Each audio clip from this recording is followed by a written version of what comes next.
자신들의 유흥이나 또는 행사를 할 때 유대인들에게 와서 너희들은 원래 찬양하는 민족이다. 그래서 너희들이 가지고 있는 악기와 너희들이 가지고 있는 목소리로 와서 이 잔치를 빛내주면 좋겠다 해서 자주 불려갔어요. 이 식민지 상태에 있는 백성들이 뭐 불쌍하다는 건 다 알고 있잖아요. 불려갔는데 어떤 사람은 또 괴롭히기 위해서 내가 왜 여기 군대에서 하는 식으로 이렇게 식으로 고향을 생각하면 불러봐라. 그럼 감정이 살 것이다. 이거 사람을 지금 이렇게 하는 것이 아니라 오히려 뭐예요? 핍박하기 위해서 하는 거잖아요. 이제 그런 생활을 하는 것인데요. 여기에서 어째서 이와 같은 일이 됐나? 이 에스겔서는 남유다 왕국이 망하기 전에 남유다 왕국이 일어났던 온갖 우상과 부패와 타락에 대해서 아주 구체적으로 표현하고 있어요. 우리가 그 11개 상하나 역대의 상하만 가지고는 안 돼서 히스기야 같은 경우는 이사야서를 보면 자세히 나와 있듯이, 그리고 그 요시야 이후에 그 왕들 보면은 예레미야서도 많이 나와 있어요. 그래서 이것들을 연결해 보면 구체적으로 형상화시킬 수가 있습니다. 11개 상하나 역대 상하만 보고는 안 돼요. 그래서 이 에스겔서도 보면 남유다 왕국이 망해가는 과정이 잘 그려져 있는데 한마디로 엉망진창이다. 성전에서 장로들이 또는 고관들이 1월 성신을 섬기지 않나, 그죠?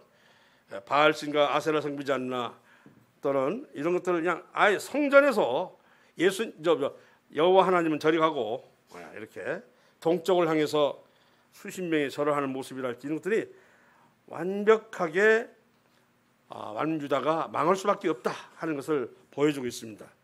오늘 시간은 남유다의 망함에 대해서 이 얘기 아니라 그들이 어떤 시선으로 살았는가에 대해서 공부하기를 원합니다. 그 시선이 잘못됐을 때 그들은 어떻게 망할 수밖에 없었다 하는 얘기를 하는데 바로 우리 자신에게도 적용이 될 수 있어서 오늘 함께 나누기를 원합니다. 죄송합니다. 날개가 없어요? 날개 없는 선풍기를 모두로 갖다 놔서 걱정하지 마십시오. 있습니다. 원래 없으면 있어? 틀었는 거 죄송합니다. 뭘 해도 저는 바람은 있어야 됩니다.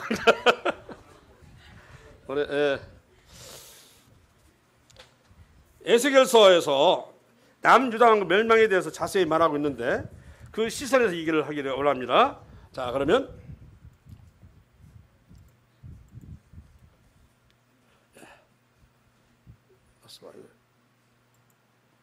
시선이란 한번 찾아봤어요. 관심이나 주의를 이루는 말.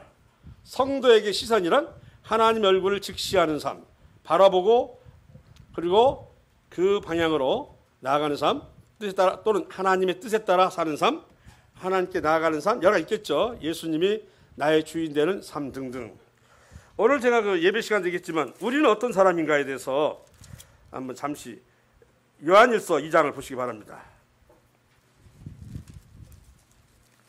구원받은 성도는 하나님께서 어떻게 생각하고 있는가?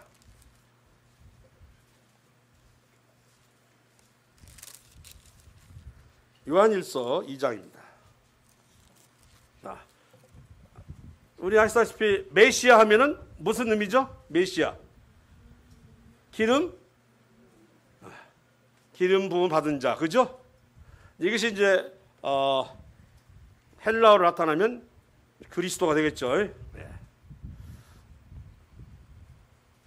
기름 부음을 받는다고 하는 것은 특별하신 하나님의 선택과 그리고 하나님의 일을 이제 그를 통해서 하기 원했을 때 하는 방식입니다. 자, 보겠습니다.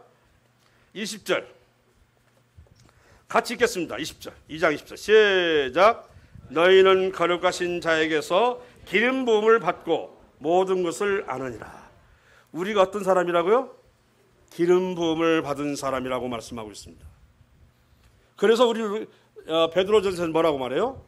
택하신 족속이요 왕 같은 제사. 다 맞는 얘기예요. 제사장이나 선지자나 왕이 되고자 할 때 하나님께서 기름 부음을 하잖아요. 그럼 우리 딱 맞는 얘기. 이 성경 말씀이 그래서 다 일관할 수 있다고 하는 얘기입니다. 그 다음에 27절에 이런 말씀이 있어요. 너희는 주께 받은 바 기름 부음이 너희 안에 거하나니 아무도 너희를 가르칠 필요가 없고 오직 그의 기름 부음이 모든 것을 너희에게 가르치며 또 참되고 거짓이 없으니 너희를 가르치는 그대로 주 안에 거하라. 바로 우리는 기름 부음을 받은 자입니다. 그냥 구원받은 게 아니고요. 하나님의 특별하신 선택과 사랑과 자비가 뭉쳐있는 그런 신분입니다. 자, 그러면 우리는 과연 어떤 식으로 생활할 것인가? 먼저 남유다를 통해서 말씀한다고 그랬죠? 자, 내가 에스겔 23장 35절 읽겠습니다. 그러므로 주 여호와께서 이같이 말씀하셨느니라. 네가 나를 잊었고 또 나를 네 등 뒤에 버렸은즉.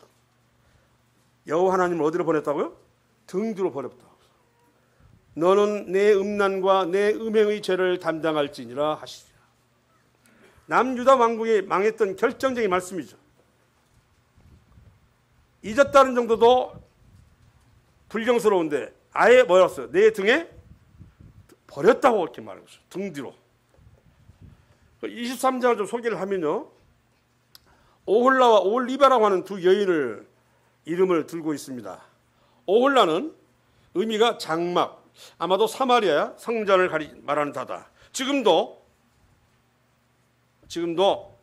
세겜에 가면 그리심산 거기에 이 북이스라엘 그들 그때서부터 제사의식이 내려왔다고 하는 그들이 있습니다.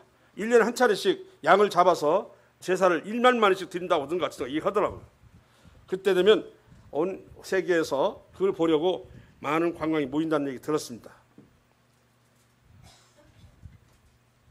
오히려 남유다 왕국의 성전을 무너지고 이 제사들은 다 없어졌는데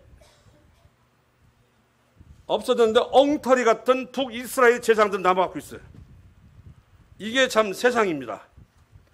하나님의 참되신 제사장 다 없어졌어요. 당연히 성전도 없어졌고 했는데 북이스라엘에 있는 사람들이 예루살렘을 가면 북이스라엘 다스리는 왕에게 불리오잖아요. 그래서 가지 말고 여기다 성전을 세우겠다 해서 단과 베델을 세웠는데 그래서 예루살렘에 가지 않았다는 거 아닙니까? 그건 돈만 주면 제사장도 되고 레위는 고집할 필요도 없어. 돈 주면 제사장 줬어요. 그런데 놀라운 것은 왜 그네들은 지금까지 내려오냐고 이렇게 자기들 말로 설명하더라고. 한 번도 그친 적이 없다고. 이게 사단이 얼마나 교묘한지를 보여주고 있어요. 그리고 하나님의 일하는 얼마나 큰 방해가 있었는지를 알 수 있는 것이죠. 자, 오홀리바라는 말은 그녀 안에 장막이 있다. 예루살렘에 있는 성전이다 했는데요. 행음을 말한 것이죠. 오홀리바는 북이스라엘, 이것은 형님으로 되어 있고요. 오홀리바는 남유다, 동생으로 표현되고 있습니다. 북이스라엘이 아수를 의지하여 동맹을 맺은 일과 남유다가 바벨론과 동맹을 맺은 일을 행음이라 말하고 음란을 행했다 그 말입니다. 특히 그 음란을 여자의 가슴이나 여자의 하체에 범하는 것으로 표현하는 등 듣기 거북한 말로 나타낸 것은 하나님보다 이방 나라를 의지하는 행위는 여자가 정도를 잃고 함부로 사는 것 같은 것으로서 자, 그 당시에 이런 일을 발견하면 돌에 맞아 죽잖아요. 하나님께서는 지극히 수치스럽고 모욕적이라고 하는 것을 언급하기 위해서 그네들과 동맹을 맺고 사는 모습을 음행하는 것인데 여자의 막 가슴과 그리고 여자 하체로 이렇게 표현했어요. 그래서 23장을 읽으려고 하면 낯뜨겁죠. 그런데 왜 이렇게 낯뜨거운 생체적인 것을 표현했을까 하는 것은 그만큼 하나님을 저버리고 우상을 섬기는 것은 하나님이 굉장히 취역적이고 모욕적이라고 하는 것을 의미하는 것입니다. 아시겠죠? 예.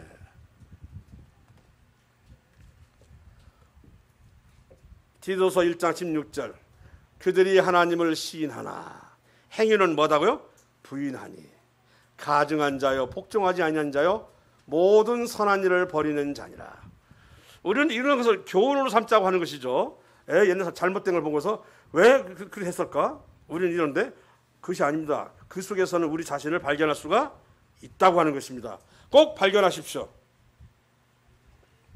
이들만의 일로 끝날 일이 아니고 오늘날까지도 이 일이 지속되고 있다고 하는 것을 아시기를 바라겠습니다. 우리가 하나님을 시기하나 우리의 삶은 상당수는 부인하는 삶을 살지 않는가에 대해서 말씀하고 있는 것입니다. 여호와께서 사무엘에게 이르시되, 사무엘상 16장 7절 말씀입니다. 아까는 디도서 1장 16절인데요. 그의 용모와 키를 보지 말라. 혹시 어떤 장면인지 아십니까? 그의 용모와 키를 보지 말라. 내가 이미 그를 버렸노라. 내가 보는 것은 사람 같지 아니하니 사람은 외모를 보거니와 나의 와는 중심을 보노니라 하시더라. 누구를 세우고자 할 때? 다윗을 세우고자 할 때 하는 말씀이죠. 야곱은 외모로 라헬을 택했지만 하나님은 중심을 보고 레아를 돌봤습니다. 레아는 아들만 6을 두죠. 그 딸도 하나 있습니다. 디나라고. 라헬은 2을 낳습니다. 가나안 땅에 정착하지 못하고 베들레헴을 가다가 죽었어요. 난산으로 죽었죠. 그래서 아기를 간절히 구하고자 하는 사람들, 힘들어하는 사람들이 이런 라헬의 무덤가에 가가지고 운다는 얘기도 들었습니다. 그러면 그가 대신해서 우리의 질고를 알고 빌어준다, 이런 의미를 가진 것 같아요. 저는 야곱은 외산주택에서 일을 하면서 눈에 쏙 들어오는 여자가 있었죠. 라헬입니다. 그 여자를 얻기로 하고 7년간 일을 해주기로 했는데, 일을 하고 나서 이제 결혼해가지고 첫날 밤 출었는데 깨어보니까 누구였어요? 레아였다는, 이 참 엉뚱하고 엄청난 일이죠.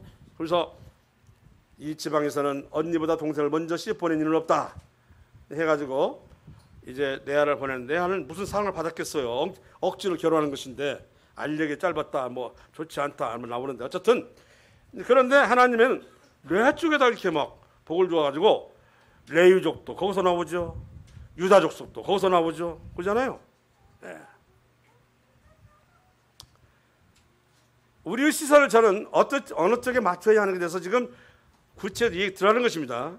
바로 우리가 외모 중심으로 보고 있는가, 아니면 뭘로? 마음을 중심으로 보고 있는가에 대해서 오늘 시간 보자고 하는 것입니다. 예전에 있었던 일을 그저 일기장식으로 보고 끝나는 게 아니고 실제 우리 눈은 어떤 눈인가에 대해서 얘기를 하는 것입니다. 요시야 왕과 여호야김 왕의 잘못된 시선. 요시야 왕은 참 마지막 망해가는 남유다 왕국의 단비와 같고, 그리고 횃불과 같은 그런 존재로 알고 있습니다. 한번 읽어나서 얘기하죠. 이 모든 일 곧 요시야가 성전을 정돈하기를 마치니, 아시다시피 성전을 재건했고, 다시 한번 요새 말을 많은 리모델링 했고, 그리고 그동안 입고 있었던 제사장들을 다시 또 교육시켜서 또 그들을 세웠고, 그뿐만 아니라 율법책을 또 발견해가지고 율법에 의해서 유월절을 지내는데, 유월절을 지내는 데 있어서는 요시야 왕을 따라올 자가 없다고 그랬어요. 이렇게 해서 망해가는 속에서도 요시야 왕 때 나라가 정비가 되고, 이렇게 해서 좀 형편이 굉장히 나아졌습니다. 자, 보겠습니다.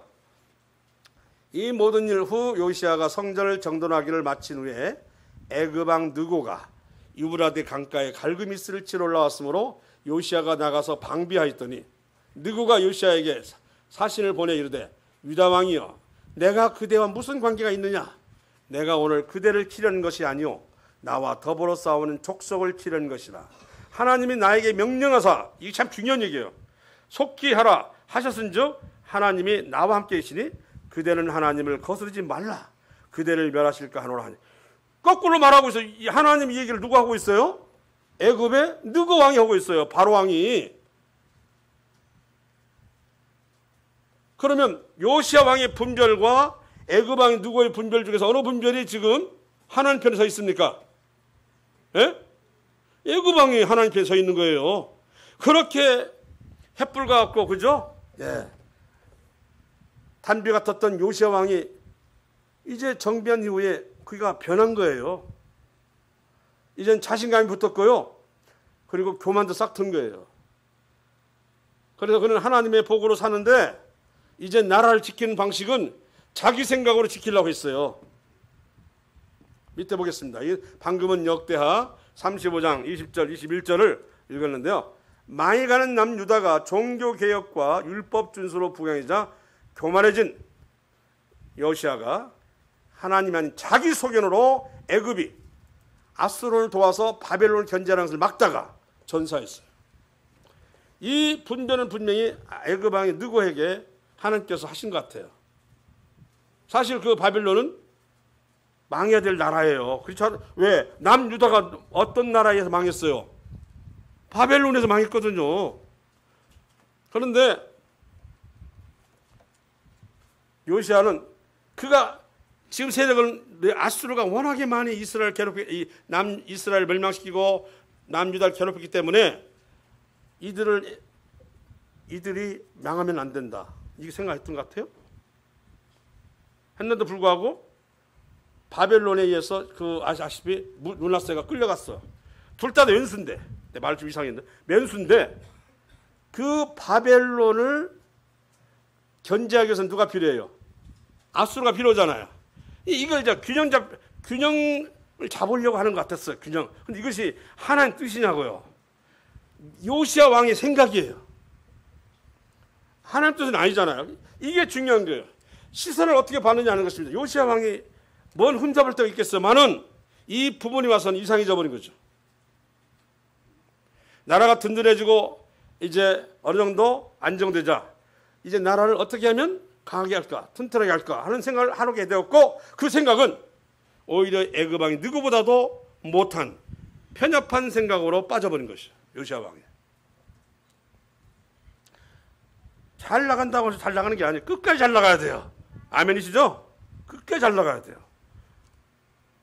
이때쯤 와서는 요시야 왕이 바로 왕보다도 분별력이 없다고 하는 것입니다. 그래서 그냥 너무나 어이없게도 그냥 전사해버리잖아요. 부상을 당해가지고 이제 잘 빠져나와서 치료를 했으면 상관없는데 그럴 생각 없었잖아요. 그래서 죽었어요. 그래서 그 아하방하고 비슷하네요. 내가 여기 맞았으니까 빨리 전자한테 피해다 가서 좀 치료를 받아야겠다는데 너무나 치열해서 빠져나올 수 없어가지고 그 안에 피를 많이 흘려 죽었다는 얘기. 요시야도 비슷하게 죽어요. 하나님은 사랑이시지만 하나님의 말씀에 왜곡되게 생각하거나 그걸 거절하면 공의를 발산하십니다. 이해가십니까?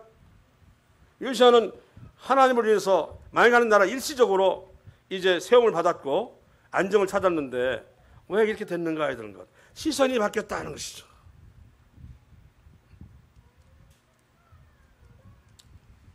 다음 열왕기하 23장 36절 말씀에 요시야 왕이 죽고 나서 아모나인가요? 그 죽고 나서 누구죠? 여호아하스. 여호아하스는 그 애굽 누구가 갈그미스 싸움 끝나고 오면서 여호아하스 잡아가잖아요. 여호아하스가 둘째예요. 그리고 첫째인 엘리야김 이름을 바꿔서 여호야김 이렇게 해가지고 둘째를 세운 겁니다. 첫째를 세운 겁니다.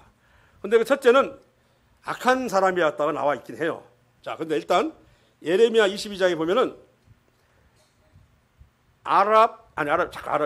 애굽 왕에게 드려야 할 조공이 있는데 엄청나요.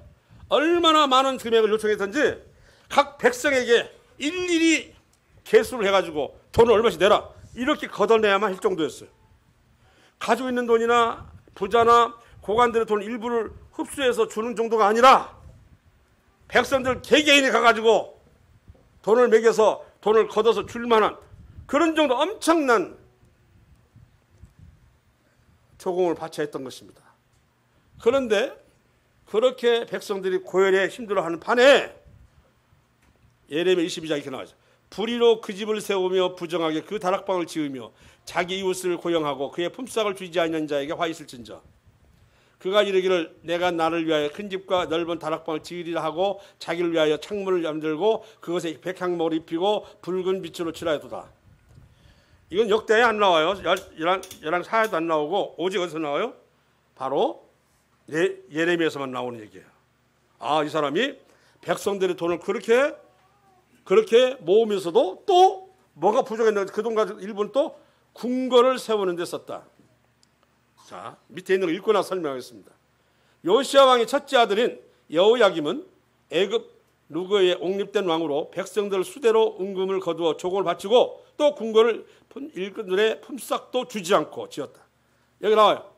공짜로 일시킨 거예요. 그러면 얼마나 불만이 생기겠습니까? 공짜로 시킨 거예요. 왜? 돈이 없으니까. 없는데도 커다란 궁궐을 지키를 원했다. 이거 우리나라에서 누구 한번 생각나는 사람 있습니까? 나라가 망해가는데 왕권을 강화시키고자 할 때 어떤 역사를 해서 누군지 생각나십니까? 대원군이에요. 대원군. 얼뜻한 백통전이라고 하는 돈만 찍어내면 자기 혼자 가격을 올렸어요. 원래 돈이라고 하는 것은 그 돈에 합당한 물건이 서로가 맞아야만 돈의 가치가 있는 거잖아요.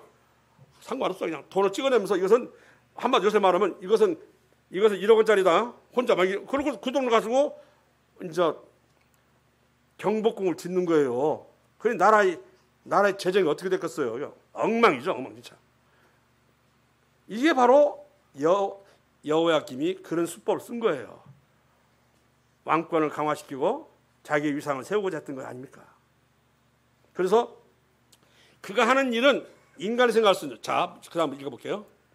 그는 악한 왕이었지만 포악한 바벨론을 섬기기보다는 애굽을 끌어들여 바벨론의 침략을 막으려 했고, 자꾸 이제 그 균형잡이 하려고 그러죠. 대원군이 많이 가는 조선의 왕권을 세우고자 힘겹게 억지로 경복궁을 짓듯이 여호야김도 궁궐을 호화롭게 했다는 유대인의 해석이 있다고 하는 것입니다. 그래서 유대인 왕은 그 유대인들이 해석에는 여호야김이 괜찮은 인물로 묘사가 되어 있다는 것이죠. 그 강대국 사이에서 어떻게 나라를 지키고자 하는 고육지책이 나왔는데, 그리고 무너져가는 왕권을 지키고자 했던 속에서 여호야김이 영령을 한번 발휘해서 했던 것인데, 결과적으로는 더욱 나라를 뭐했다? 이태롭게 했다. 대원군이 그랬잖아요.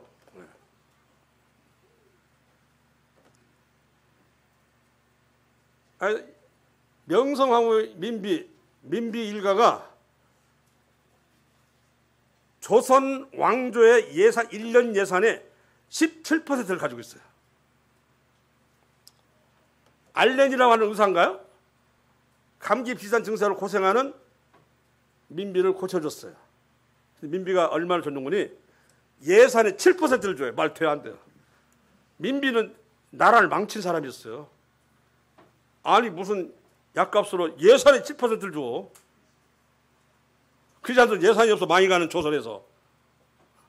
돈의 가치를 몰랐다는 거예요.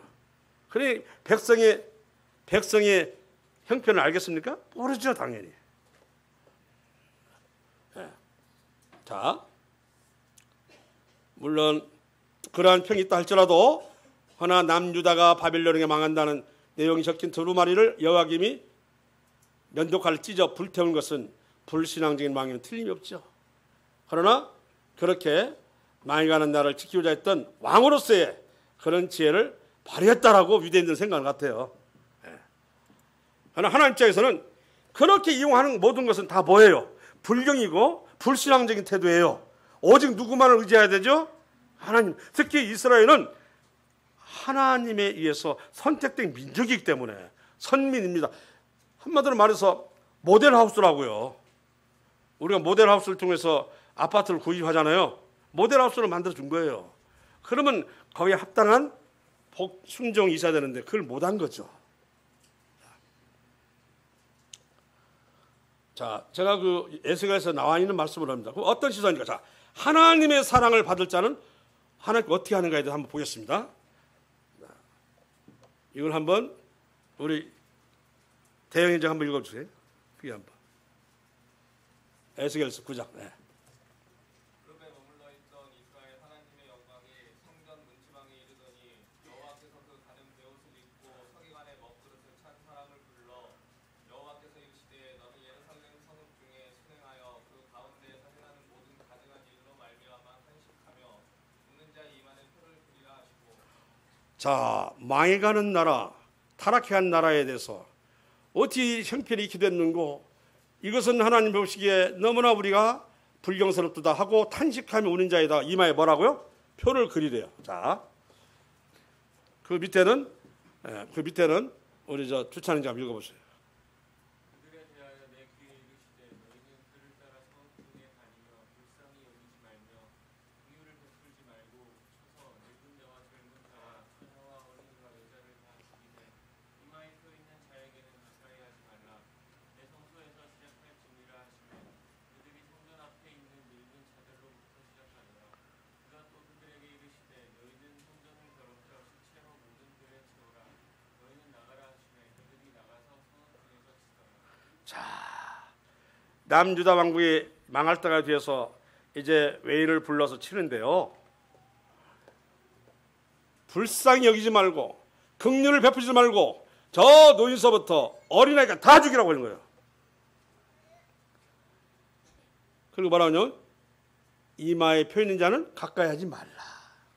자, 현세의 타락과 부패에 눈 감지 않고 탄식하며 우는 자에게는 하나님이 뭐라고요? 은총의 표를 이마에 받습니다. 그 타락한 소돔과 고모라에서 의로운 롯이 그런 많은 고민과 괴로움이 있기 때문에 건져내셨다고 하지 않습니까? 우리가 이런 눈을 바라봐야 됩니다. 망해가는 세상 속에서 거기에 함께하며 공감하며 사는 게 아니라 탄식하며 울며 그리고 그것을 바로잡기 위해서 기도하는 이런 사람이 되라는 것입니다. 그럴 때 하나님 은총의 표를 이마에 받는다는 것이에요.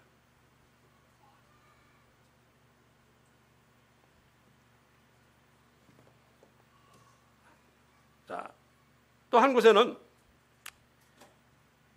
예레미야서 보면은 예루살렘에는 의인이 한 사람도 없다고 그러는데 에스겔서 보면은 그 얘기는 아니야. 이제 전쟁통에 난리가 나서 심판을 받을 때는 악인만 받는 게 아니고 함께 어떻게 받아요? 의인도 함께 심판을 받느니라. 하나 그때 의인은 건짐을 받고 악인은 뭐요? 어둠의 세계로 들어간다고. 이게 에스겔에 나와요. 어떤 심판 전쟁이 나면 의인도 죽는 거예요. 어쩔 수 없이. 그렇지만 그 가는 곳은 달려다니겠어요.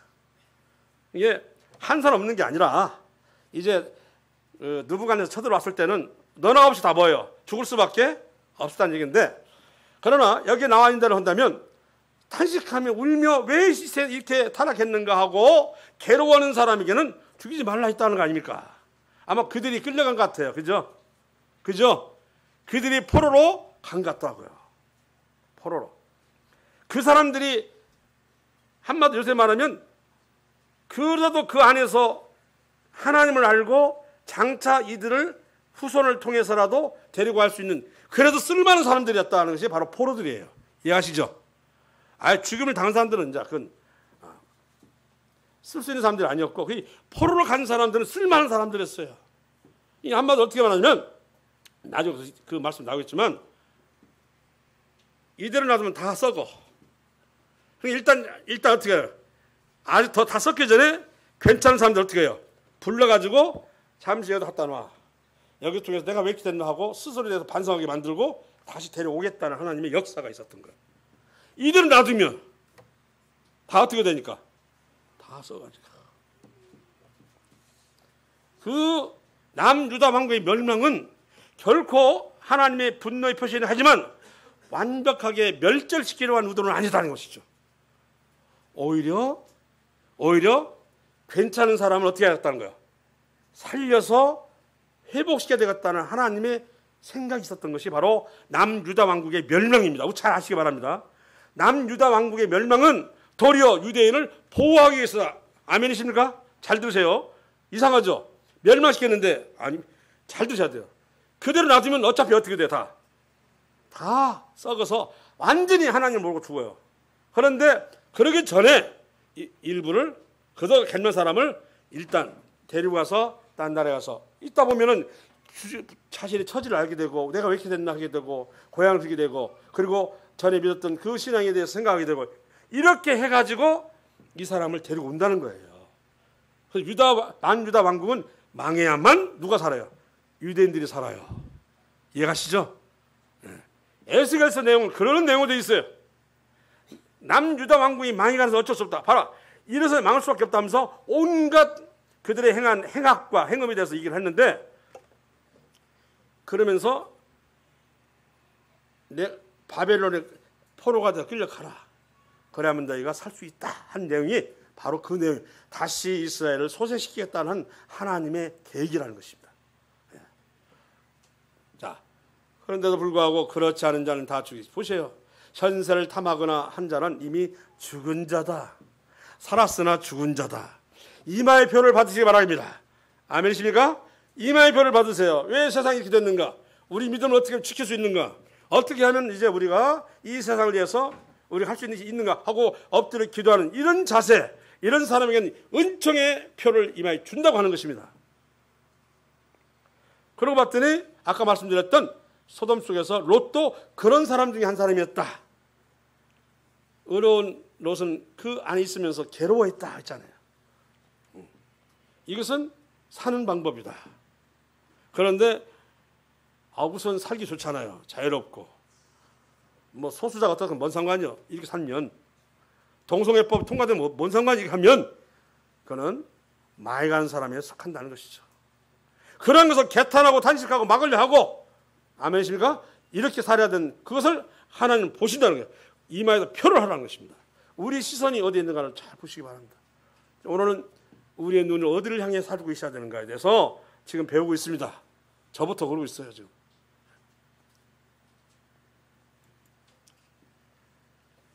하나님의 종이나 예수님의 제자가 되는 불의의 특징들 있죠. 많이 쓸 것 없이 스스로를 무능하거나 무기력함을 아는 자.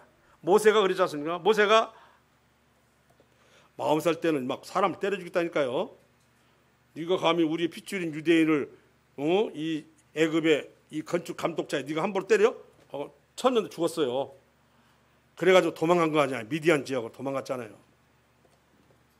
그때까지는 그냥 다른 왕자와처럼 똑같은 신분으로 엄청나게 이쁨을 받았는데, 그리고 나서 미디안 가서 40년을 지내서 이제 나이 80이라 모든 게 다 떠났어. 이제 다 떠나버리고 오직 양치는 데만 몰두했고 요령만 생긴 거예요. 그런데 그런 모세를 불러가지고 저 탄식하는 소리를 듣느냐? 네 종족을 너는 가서 데리고 오라. 이렇게 하니까 제가요? 이 늙어갖고요? 이렇게 된 거예요. 40년 전하고는 완전히 바뀌었어요. 제가 어떻게, 근데 대건 누구시오? 이 보니까 이 신앙 있는 사람도 아니지 않게 되면 대건 누구시오 했잖아요. 내가 뭐라고 가서 말씀드릴까요? 하나님에 대해서 제대로 아는 사람인가 이렇게 되면? 그렇게 얘기했던 거 아니에요. 그래서 나는 스스로 있는 자이다 하면서 이제 가르치잖아요.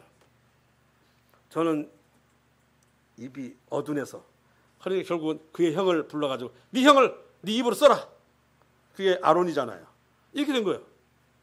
어쨌든 저는 못해요. 저는 안 됩니다. 하는 사람은 쓰더라는 것이죠. 저는 제가 해야만 됩니다. 저 제대로 볼 수 없지 않습니까? 이 사람은 절대로 망해요. 다음 야곱 보세요. 참 교활하고 깨로서 장자권을 사가지고 열심히 살았지만 바로 왕에게 뭐라고 고백했어요? 저 나그네로 산지 130년 험악한 세월 살았습니다. 그래서 그 야곱에게 12지파를 준 거예요. 그의 모난 모든 걸 다 깎아서 나그네로서 험악한 세월을 산 수밖에 없다고 고백한 입속에는 모든 게 좌절과 절망 가운데 있었던 것 같아요. 그런데 그래? 그렇다면 마땅히 너한테는 12명의 아들 다 살려서 지파가 되라. 이렇게 되는 거 아니에요.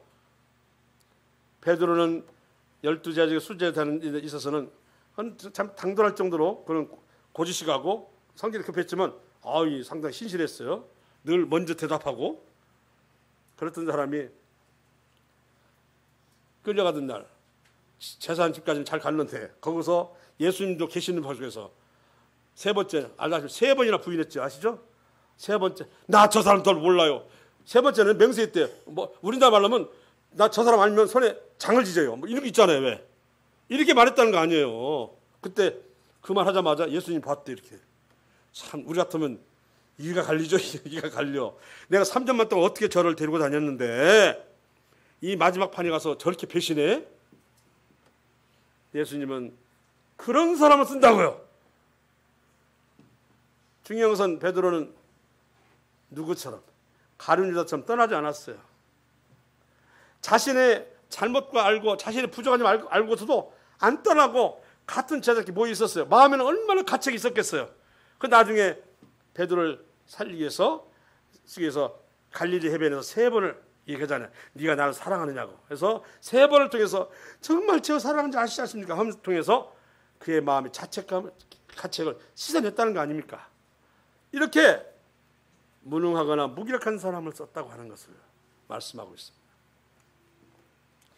밑에 이들을 회복시키고 오직 하나님만 의지하는 믿음을 갖추게 하여 주의 종으로 삼아 섬기겠다.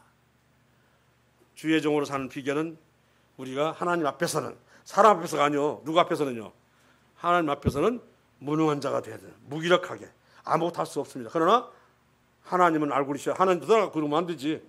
앞에서 저는 아무것도 못해요 하면서 저는 그냥 하나님 주신 대로 삽니다. 이렇게 하는 사람에게 일을 시킨다는 거예요. 하나님 심판의 시작점이 어디서 잘 볼까요? 베드로전서 4장 11절입니다. 17절. 하나님의 집에서 심판을 뭐라고 써요? 시작할 때가 되네. 이렇게 돼요. 아니 어떻게 그래도 하나님 복음 듣고 살았던 사람인데 만일 우리에게 먼저 하면 그럼 하나님의 복음을 순종하지 아니한 사람들의 그 마지막은 어떠하며 너희는 복음을 들었기 때문에 복음을 들었거도 너희는 확신치 않았기 때문에 너는 먼저 심판을 받는다는 거예요. 복음을 듣지 못한 사람은 그 이유가 있잖아. 못 들었으니까. 너는 들었잖아. 들었는지도 확정하지 않았지. 어설프게 믿었지. 하는 채 있지. 이 말이죠.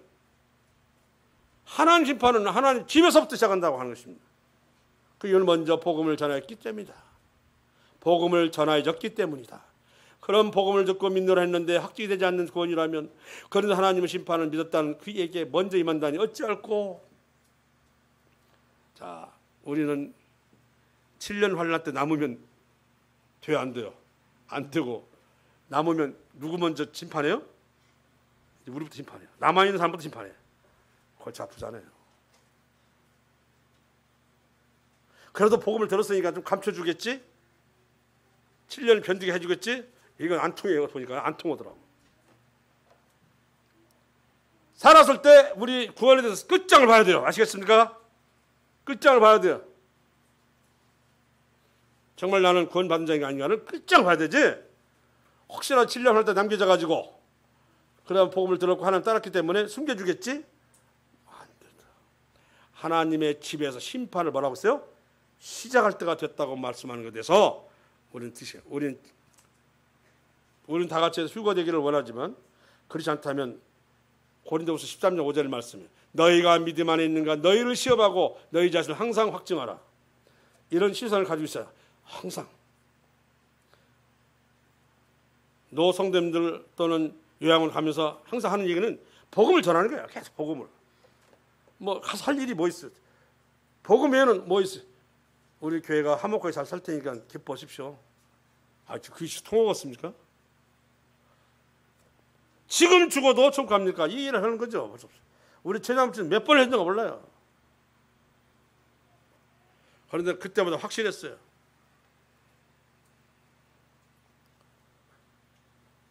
육신이 살다가 죽는 것은 그건 뭐 때가 되면 죽는 것은 인생은 당연하게 순리가 그렇게 되어 있잖아요. 문제는 어떻게 죽느냐가 중요하다는 거죠. 그래서 노성도들은 계속해서 복음을 전교해서 정말 그 마음에 확정하고 있는가 아니면 믿는 체 하고 있는가 이것을 늘 살펴봐야 되겠습니다.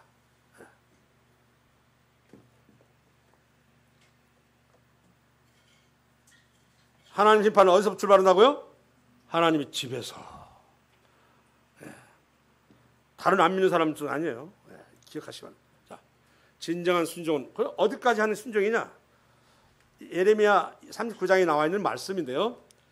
네가 만일 나가서 바벨론 왕의 고관들을 항복하지 아니하면 이 성 갈대아인의 손에 넘어가리니 그들이 이 성을 불살을 것이며 너는 그들의 손을 벗어나지 못하려 하셨나이다. 이게 하나님 말씀이에요. 그러니까 시드기야 왕이 예레미야에게 이르되 나는 갈대아인에게 항복한 유다인을 두려워하노라. 염려하건대 갈대아인이 나를 그들의 손에 넘기면 그들이 나를 조롱할까 하노라 하는지라. 11년간 마지막 왕으로 있었어요. 시드기야는 요시야 왕의 세 번째 아들입니다.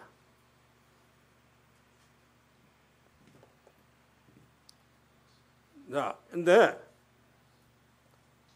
그 아들이 이렇게 야, 그러면 먼저 끌려간 포로도 있을 텐데 당신이 왕으로 있으면서 이따위밖에 못했어? 하고 나를 조롱하고 멸시할 텐데 내가 어떻게 견뎌? 안 돼, 나 바벨론 안 가. 이 말이에요 지금 이게. 그럼 자기는 어디로 가겠다는 거야? 안 되면 애굽으로 가겠죠.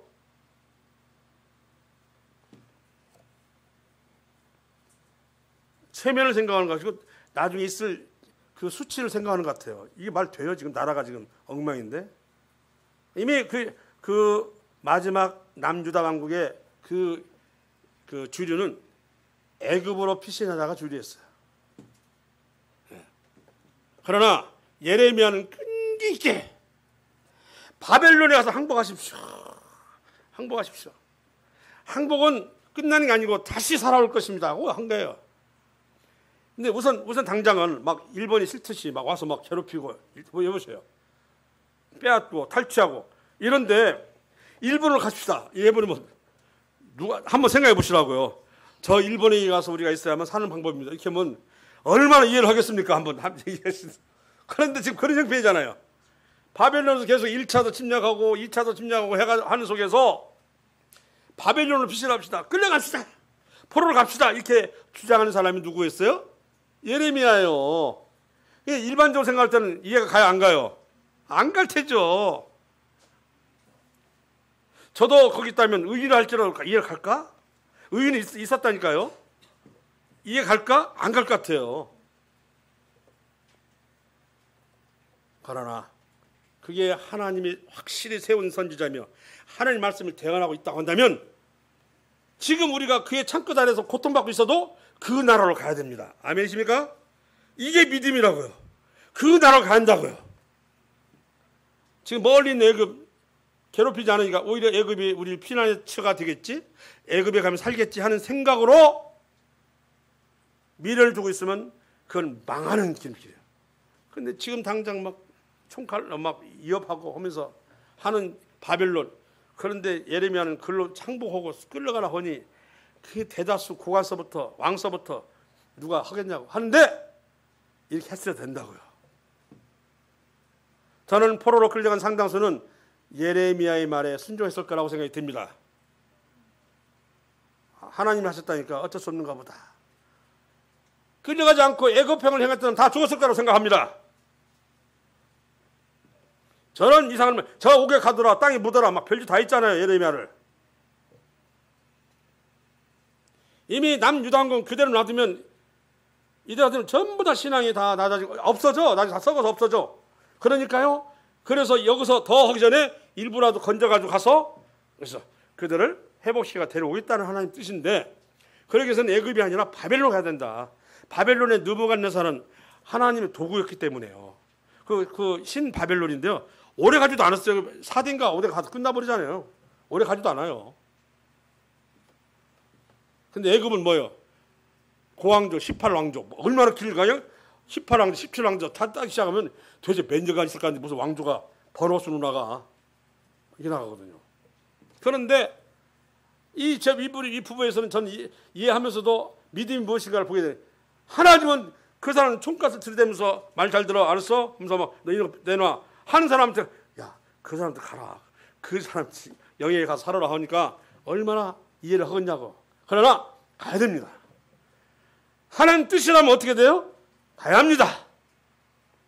그런데 자기 생각으로 나를 막 협박하고 빼앗고 탈취하는 저놈 집에 가라고? 무슨 말이야? 하고는 애굽으로 가야지. 이러면 애굽으로 간 사람 치고 다시 이스라엘 회복할 때 쓴 사람 있어 없어요? 있어 없어요? 아무도 없어요. 애굽으로 많이 갔거든요. 아무도 없어요. 비록 바벨론 그발 강가에서 정착해가지고 참 그들의 노역에 참여하면서 때로는 고안에 불러가면서 서러운 노래를 불려주는 그런 일을 겪으면서 살았지만 그 속에서 하나님께서는 같이 있었고 그 속에서 하나님은 그들을 회복해서 이스라엘을 데려왔다는 것입니다. 믿음은 순종은 뭐냐? 여기까지다. 세상에 전부 다 반대할지라도 하나님 말씀 그것이라면 따라가는 것, 이게 순종이에요. 세상에 전부 다 아니라 할지라도 하나님이 이쪽을 타고 오면 하나님 편에 드는 것. 우리는 어느 편에서 해야 되겠어요? 하나님 편에서 해야 돼요. 지금 우리가 그런데 실제로 하나님 편 쓰고 있습니까? 사회적인 생편이나 정치적인 문제에 있어서 하나님 편 쓰고 있냐고요? 이상하죠, 우리가. 정말 하나님 편 쓰고 있는가에 대해서 생각해 보시면 저부터도 의문스럽더라고요. 저부터도 사고 있는가? 자, 이렇게 말한 시드기야. 바벨론에 이미 끌려간 유대인들 더 두려워했죠. 통치자의 원망하는 백성을 무서 나중에 사로잡혀 그 앞에서 아들들이 죽고 왕은 눈알 뽑혀 포로로 끌려간다는 비참한 일을 겪는 것이죠. 다음에 또한 바른 시선의 태도는, 잘 보시는다. 자, 이 부분을 우리 길성인자 한번 읽어보세요. 에스겔 20장. 나의 안식일을 거룩하게 할지어다. 이것이 나와 너희 사이의 표징이 되어 내가 여호와 너희 하나님인 줄을 너희가 알게 하리라 하였노라. 그러나 그들의 자손이 내게 반역하여 사람이 지켜 행하며 그로 말미암아 삶을 얻을 나의 율례를 따르지 아니하며 나의 규례를 지켜 행하지 아니하였고 나의 안식일을 더럽힌지라. 이에 내가 이르기를 내가 광야에서 그들에게 내 분노를 쏟으며 그들에게 내 진노를 이루리라 하였으나. 자, 여러분, 안식일은 우리가 주일로 연결합니다. 주일날 거룩하게 지내십니까? 어쨌든 안식일은 우리로 하여금 쉬게 만들었지만 그냥 쉬는 게 아니고 누구 앞에 가서 하나님 앞에 영광을 돌리는 이런 시간들을 가져야 합니다. 그 남은 시간은 쉬면 됩니다. 근데 이 시간에 다 내일 끝내놓고 와서 합니까? 아니면 빨리 하고 그냥 가서 내일부터 처리하려고 합니까? 나의 안식일을 거룩할지어다. 이것이 너와 나의 사이 뭐라고 했어요? 나와 너희 사이 뭐라고요? 표징이를 알고 내가 여호와 너희 하나님인 줄 너희가 알게 하리라. 이 안식을 제대로 지키는 사람은 여호와 하나님을 제대로 알게 된다는 거예요. 근데 이 안식일, 주일을 엉망진창으로 지내면 너희들은 절대로 하나님을 제대로 알지 못해. 너희 나와 사이에 사랑의 표징이 될 수가 없어.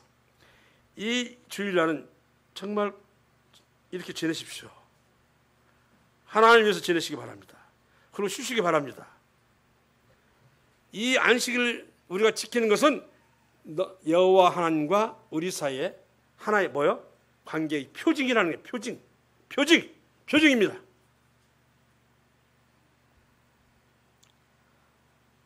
자, 그런데 그걸 잘 지키지 아니하면 당연히 율례를 따르지 아니하게 되고, 그리고 규례를 지키지 아니하게 되고, 그걸 뭐라고 말했냐면 나의 안식일을 더럽힌지라라고 됐습니다. 안식일을 다 지내지 아니하면 하나님과의 관계가 표징이 없다고 하는 거야. 당연히 무너지게 돼 있다는 것입니다. 이것도 시선이에요. 우리가 어떤 시선을 할 것인가.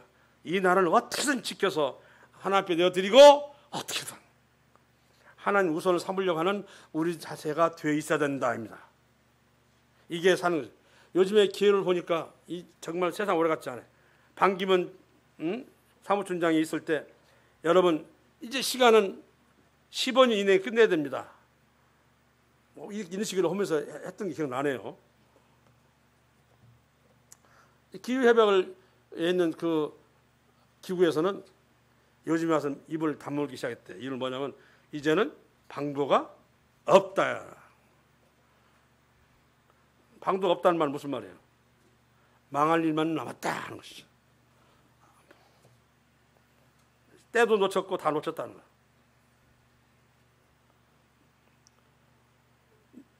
남국에 있는 우리 그 연구원들이 그 대화하는 것을 봤더니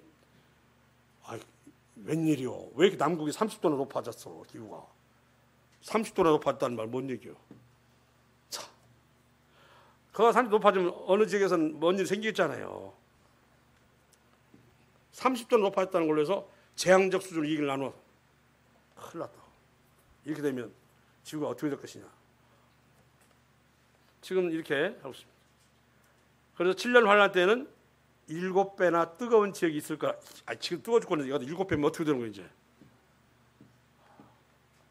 못 사는 시대예요. 그때는 7년 환란 사는다는 것은 못 사는 시대예요. 살아있다고 하는 것에 대해서 저주를 하라고 있어요. 한마디로.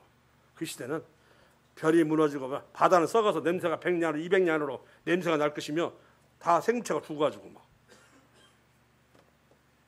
먹을 물이 없어가지고 막 돌아다니다가 갈증으로 쓰러져 죽고, 근데 지나가던 개가 뜯어먹고 뭐 이런 게 나오잖아요. 이게 7년 할 때 일이에요. 안식일 두 주일을 나 중심이 아닌 하나님 중심으로 사는가, 아니면 내 할 일을 먼저 하고 하나님을 기리는가, 하나님을 위한 나의 준비된 마음과 행위가 갖춰졌는가. 자, 밝혀내겠습니다. 자, 이거 한번 읽어볼까요? 같이 한번 시작. 우리 하나님과 주 예수 그리스도의 은혜대로 우리 주 예수의 이름이 너희 가운데 영광을 받으시고 너희도 그 안에서 영광을 받게 하려 함이라. 아멘. 우리가 그리스도에게 영광을 돌리면 또 주님은 우리한테 뭐예요? 영광을 받게 하겠다는 거예요. 이게 하나님의 뜻이에요. 그러면 우리가 하나님을 모욕하면 당연히 우리도 뭐예요? 모독을 당하리라. 당연하죠. 자, 너무 놀랐잖아요. 그리스도 은혜대로 우리 주 예수의 이름이 너희가 영광을 받으시고, 그러면 너희도 그 안에서 영광을 받게 하렸습니다. 구원받은 사람과 순종하는 사람에게 주시는 하나님의 그 놀라운 사랑은 끝이 없어요. 기름 부었다서부터 출발해서 끝이 없다고. 그런데 그런 하나님을 배역하고 배교하고 그런 하나님을 조롱하고 멸시하면 그 받는 죄는 어마어마하다는 것입니다. 내가 이렇게 은혜를 베풀었건만 너 복음을 들었는데 못했어. 먼저 심판을 받을 거야. 너 진료 하나 때. 이렇게 되는 거예요. 어설프게 하는 것은 좋은 일이 아니에요. 확신해야 됩니다. 주 예수를 영광스럽게 하는 자는 그 사람도 또한 주 안에서 영광을 받게 하시겠다는 놀라운 하나님의 말씀. 자, 이렇게 끝내겠습니다. 아까 말씀했죠. 성도 확고한 시선. 자, 같이 읽습니다. 시작. 그러므로 너희가 그리스도 예수를 주로 받았으니 그 안에서 행하되 그 안에 뿌리를 박으며 세움을 받아 교훈을 받은 대로 믿음에 굳게 서서 감사함을 넘치게 하라. 아멘입니다. 골로새서 2장 6절 7절. 그 안에서 뿌리를 박으며 세움을 받아. 이게 사는 비결이다. 오늘날 형편은 탄식하십시오. 세상이 왜 기다려고 하나? 그래서 기도하십시오. 제발 이 나라를 지켜주십시오. 우리가 기도하고 있잖아요. 이렇게 하는 기도는 그 사람 이마에 뭘 줘요? 은총의 표를 주는 겁니다. 우리는 때가 악하면 악한 것에 대해서 우리는 기도해야 되고 우려해야 되고 탄식해야 돼요. 분명히 말씀에 있잖아요. 그리고 그 심판 때 그 사람들은 죽이지 말라고 하잖아요. 죽이지 않고 아마 포로로 갔겠지만. 아까 비름 부음에 대해서 얘기했으니까 넘어가겠습니다. 오늘 이야기는 우리가 어떠한 시선을 살아야 될 것인가, 망해가는 남유다에서 어떻게 해서 그들이 망했는가. 그 놀랍게도 하나님은 뭐냐면 내가 지금 손을 들어 너를 다 멸망시키고 싶지만 그 사람들이 나에 대해서 어찌 저 택한 민족을 저렇게 할까 하고 원망할 것 같아 내가 손을 거두느니라. 이렇게 했어요. 그래서 남유다를 멸망시키지만 내가 다시 회복시키겠다는 말씀을 합니다. 내가 싹 다 멸절하고 싶지만 내 손을 거둔다. 그렇게 말씀하셨어요. 이게 하나님의 사랑입니다. 자, 오늘 기도하시고 마칠게요. 은혜와 사랑이 풍성하신 아버지 하나님, 에스겔서에 나와 있는 남유다 왕국의 멸망을 통해서 주신 교훈에 감사를 드립니다. 어쩌면 이 시대가 그때의 시대와 조금도 다르지 않고 오히려 더 타락과 부패할 수도 있습니다. 우리는 이 시대의 아픔을 알기에 나라에서 지어가자 하는 몇몇 잘못된 것에 대해서는 우리는 탄식하며 그에 대해서 우리는 기도합니다. 이 나라가 마지막 때까지 우선 주 안에서 살도록 도와주시며 아직도 구원을 얻을 만한 사람에게 구원을 베풀 수, 이 같은 시간들을 허락해 주시옵소서. 마구 들어오는 이슬람의 세계가 이 땅에 뿌리박지 못하게 하시고, 지금 국민 인권 기본 계획을 세우기 위해서 열띤 논쟁을 벌이기 속에서 동성혼과 동성혼 인정에 관한 내용들이 지금 토론하고 있사오니 이것들을 막아주시고 끝내게 해주시고, 그래서 이런 법들을 끊임없이 내세우는 사람들을 다루어 주셔서 심판하여 주시기를 원합니다. 이 나라는 하나님의 나라이며 하나님의 그 말씀이 살아있는 나라이기를 원합니다. 도와주시옵소서. 우리 자신은 이제 오늘 말씀을 통해서 시선을 하나님께 고정시키고 하나님의 때를 알아 자신을 부단히 책리하며 살아가는 우리 되게 해주시기를 원합니다.